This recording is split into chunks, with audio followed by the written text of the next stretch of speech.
महाकाल के दर्शन करने के लिए एक बार फिर से क्या कहेंगे?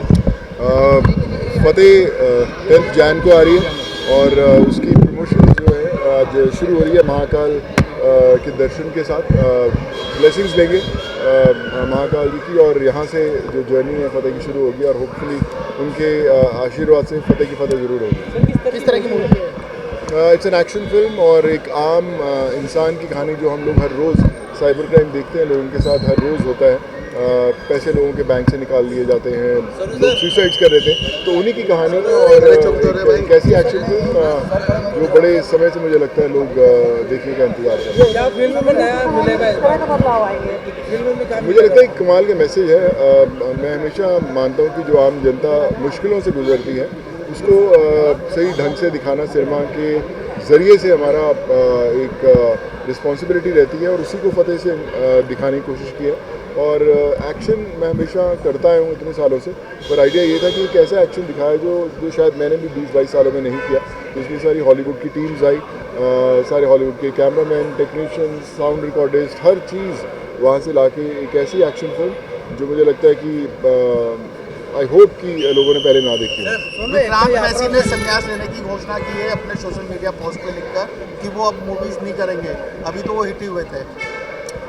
मैंने सॉरी पढ़ा नहीं, मुझे इसके बारे में मुझे तो पता नहीं, तो मैं बोल नहीं सकता, but I think he is a great actor and he should keep on doing cinema.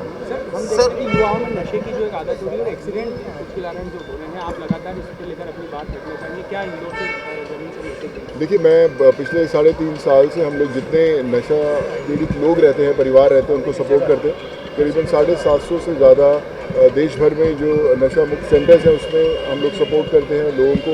अगर किसी भी देश में किसी को भी नशे की प्रॉब्लम है या परिवार को, तो हमारे अगर आके फाउंडेशन की साइट पे हमें कनेक्ट करता है तो हम लोग पूरा उसका खर्चा उठाते हैं। उसे जब तक वो ठीक नहीं होता हम लोग उसे उसका पूरा टेक केयर करते हैं।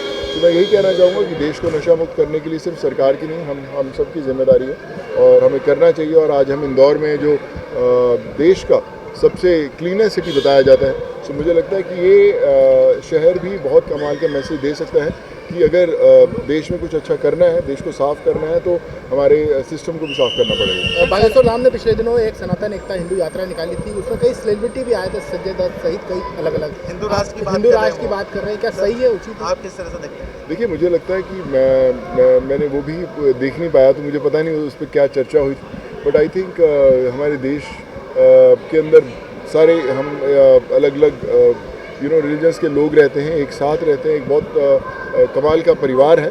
और मैं गर्व से हमेशा कहता हूँ कि मैं हिंदू, मुझे बहुत गर्व महसूस होता है। और आज आप देखिए, इसीलिए अगर महाकाल के दर्शन करने भी मैं अपना पहला जो स्टेप ले रहा हूँ फतेह का, वो महाकाल जी के आशीर्वाद से ही ले रहा हूँ। और होप कि हमें गाइड करते रहें, हमारे सब हिंदू भाइयों को गाइड करते रहें और हमेशा ब्लेसिंग बना के रखें। बांग्लादेश में जिस तरह से बलविंदर परवाना ने बागेश्वर धाम सरकार को जान से मारने की धमकी दी है, वो कुछ गलतफहमी के चलते हैं।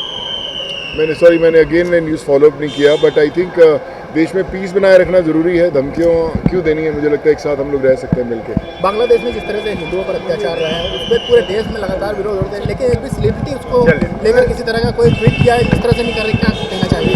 देखिए, मुझे लगता है कि हम सबको सपोर्ट करना चाहिए, हमारे लोगों का, हमारे हिंदू भाइयों का, और मैं हमेशा करता आया हूँ और करता रहूँगा। For exclusive and insightful videos, subscribe to our new channel ABP Live Premium.